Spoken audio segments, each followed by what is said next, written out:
अनीका निसार, आप देख रहे हैं प्रोग्राम बाखबर सुबह। एक बार फिर आपकी सुबह को बाखबर बनाने के लिए आपके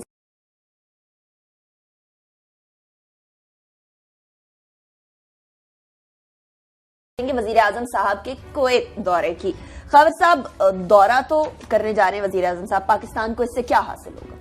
अनीका, जब से वजीर आजम इस दफा तीसरी टर्म में बने हैं और उन पर बहुत ज्यादा एक क्रिटिसिज्म आता रहा है कि ये इन्होंने बाहर के विजिट्स बहुत ज्यादा किए हैं। और एक दफा मैंने एक स्टोरी की थी कि पहले इनका जो साल के अंदर आधे से ज्यादा जो टाइम था वो बाहर दौरों पे गुजारा था। अच्छी बात है, क्योंकि फॉरेन मिनिस्टर भी खुद हैं तो बाहर उनको जाना पड़ता है।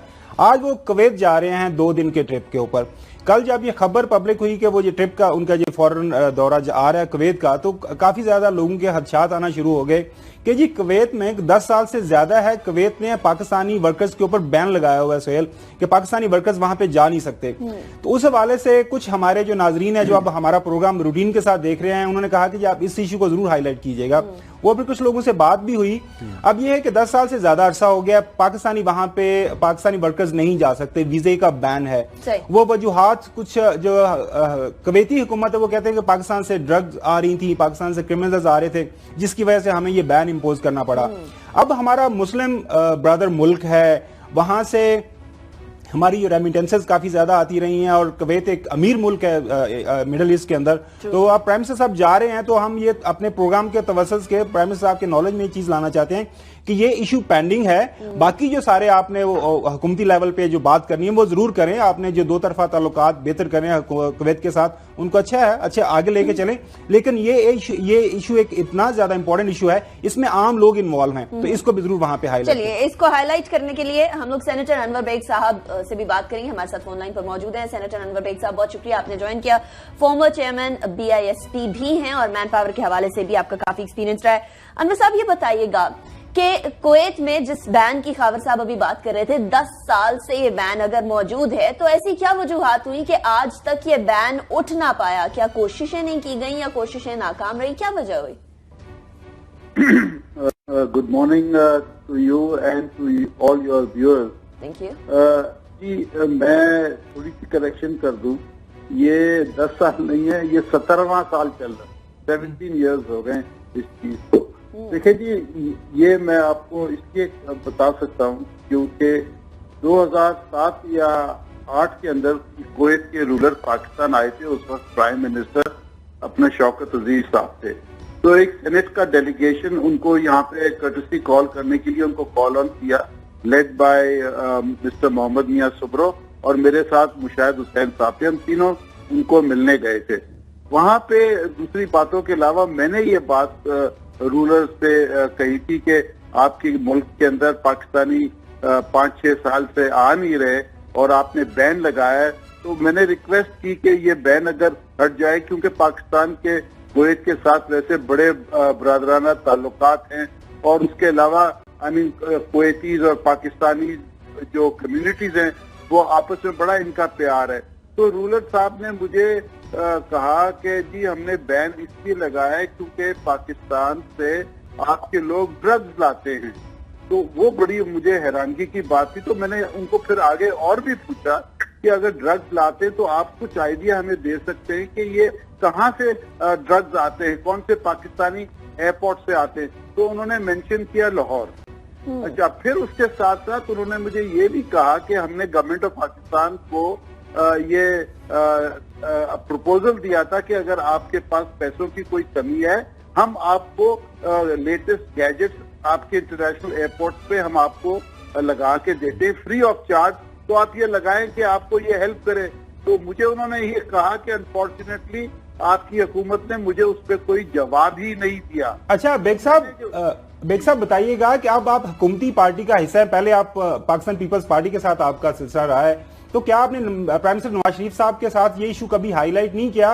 क्योंकि आपका कुछ पर्सनल एक्सपीरियंस भी है, आप मोहतरमा बेनजीर भुट्टो साहबा को फॉरेन अफेयर्स के ऊपर एडवाइस भी किया करते थे। तो यहाँ पे आपकी ये बात कोई सुनने के लिए तैयार नहीं है? आपने बात किसी के साथ की नहीं है? जी सर, मैं तो ये बातें खावर साहब मैं कोई 4 साल से कह रहा हूँ और मैं कह के थक गया हूँ। अब तो मैं हार चुका हूँ, क्योंकि मैं तो ये समझता हूँ कि इस वक्त पाकिस्तान के जो हालात हैं और होम रेमिटेंसेस डिप हो रहे हैं, ये जब तक हम इसको एक पब्लिक रिलेशन और प्राइम मिनिस्टर साहब पर्सनल इंटरेस्ट की लेंगे, ये बूस्ट नहीं हो सकते। और हम बूस्ट कर सकते हैं। मैंने तो इनको लिख के दिया है कि हमारे कोई 15-16 बिलियन डॉलर साल के जीसीसी कंट्री से आ रहे हैं, और अगर हम थोड़ी सी मेहनत क्या करें हम इसको डबल कर सकते हैं। और ये IMF का और इंटरनेशनल बैंक से इनसे हम छुटकारा पा सकते हैं। बट अनफॉर्चुनेटली मेरी कोई बात नहीं सुनता। मैं तो अब कह के हार गया। और मैंने to be very honest prime minister साहब को पर्सनली भी कहा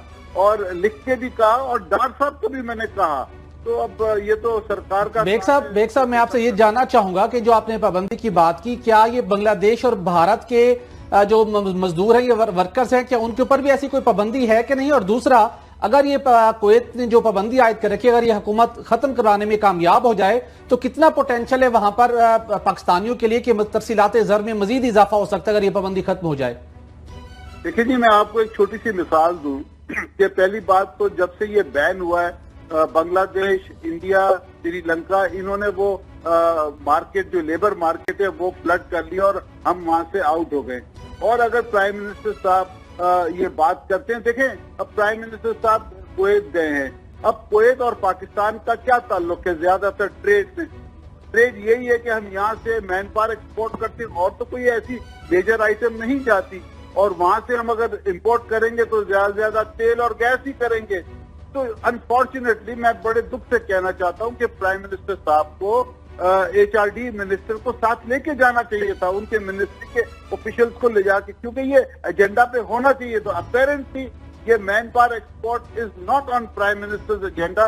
ये कुवैत की विजिट पे नहीं तो वो जरूर कैरी करते। तो ये मुझे बड़ी दुख की बात है। और मैं ये समझता हूँ कि अगर हम इसको सही तरीके से करें, कुछ नहीं तो पाकिस्तान से साल में, मेरा एक आइडिया है कि कम से कम हम इस 2 लाख बंदा एडिशनल भेज सकते हैं। सही। आप देखें, एक सेकंड, अपना सऊदी अरेबिया पाकिस्तान से 4.5 लाख आदमी लास्ट ईयर गया है, UAE कोई 3.5 लाख गया है, और पिछले साल की जो हमारी मैन पावर की एक्सपोर्ट है वो कोई तकरीबन 12 लाख के करीब है। और इसके अंदर मैं बताता चलूं, इसमें गवर्नमेंट का कोई भी इसमें हेल्प नहीं है। जो लोग ये काम करते हैं वो अपने पर्सनल एफर्ट से ये कारोबार चला रहे हैं। तो अगर गवर्नमेंट इसमें थोड़ी सी इन्वॉल्व हो, जिस तरीके से आप एक्सपोर्टर्स को बूस्ट करते हैं, उसकी भी जो हालत वैसे भी खराब है, तो मैं ये समझता हूँ कि प्राइम मिनिस्टर साहब के इतने अच्छे ताल्लुकात हैं GCC कंट्रीज के लीडरशिप के साथ,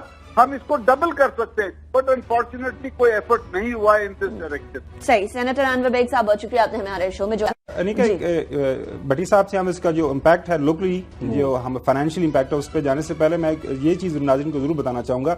देखें, UAE इंडिया के साथ जाते हैं, उनके साथ लंबे चौड़े एग्रीमेंट्स, इन्वेस्टमेंट हो रही है, मैन पावर एक्सपोर्ट हो रही है, इंडियंस जा रहे हैं, सऊदी अरेबिया में जा रहे हैं। उसके अलावा कतर के अंदर जब आप वर्ल्ड कप होना है फुटबॉल का, वहां पे इंडियंस धड़ाधड़ जा रहे हैं। कुवैत के अंदर जिस तरह अभी बेग साहब ने बताया, वहां पे जा रहे हैं। तो हमारी गवर्नमेंट ये जरूर जाए, प्राइम मिनिस्टर साहब फॉरेन विजिट जरूर करें, लेकिन खुदारा अपने लिए खतूत के अलावा जो है ना कोई ये भी काम करें। तो पाकिस्तानी गरीब लोग हैं, यहाँ पे इंडस्ट्री ऑलरेडी पिस रही है, आपका एग्रीकल्चर सेक्टर नेगेटिव में जा रहा है, और कोई आपके इकोनॉमिक हालात इतने अच्छे है नहीं कि लोग अपनी को ऑनरेबल तरीके से अपनी जिंदगी को चला सके। तो ये एक आपके पास विंडो ऑफ अपॉर्चुनिटी है, इसको इस्तेमाल करना चाहिए। अच्छा, हमें इस चीज से भी मसला नहीं कि कोई दूसरा मुल्क जा रहा है या नहीं जा रहा, हमें इस चीज से मसला है कि हमारे यहाँ मुआशी इम्पैक्ट इस चीज का कितना हो रहा है। क्या अगर ये रास्ता हमवार हो जाए हमारे लिए तो इसका मुआशी पॉजिटिव इम्पैक्ट, इसका बहुत ज्यादा इम्पैक्ट है। सॉरी, मैं देखिए, हमें मसला इसलिए है कि वो हमारे ब्रदर मुस्लिम मुमालिक हैं, हमारा उन पे राइट ज्यादा बनता है, क्योंकि जब भी उनको मुश्किल पड़ती है तो हम वहां पे जाते हैं, उनकी मदद को जाते हैं, लिहाजा उन पर हमारा राइट ज्यादा है। जी सर। अनिका, इसका बहुत ज्यादा इम्पैक्ट है। आप इस बात से अंदाजा लगाइए कि जो हमारी 20-21 अरब डॉलर की जो हमारे तरसीलात ज़र सालाना है,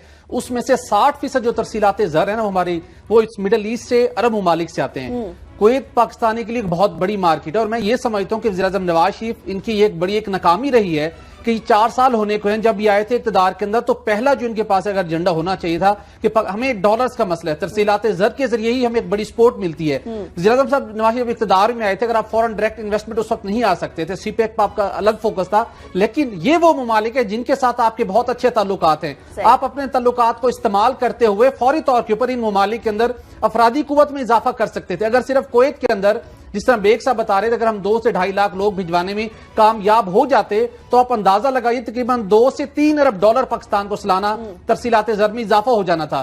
कर्ज लेने के ऊपर हम भागते हैं, IMF दीगर इदारों की तरफ। यहां पर तो ज्यादा नवाज शरीफ साहब डार साहब थोड़ी सी एफर्ट करते तो कोई मुश्किल नहीं था। कुवैत हमें काफी जगहों पे सपोर्ट करता रहे।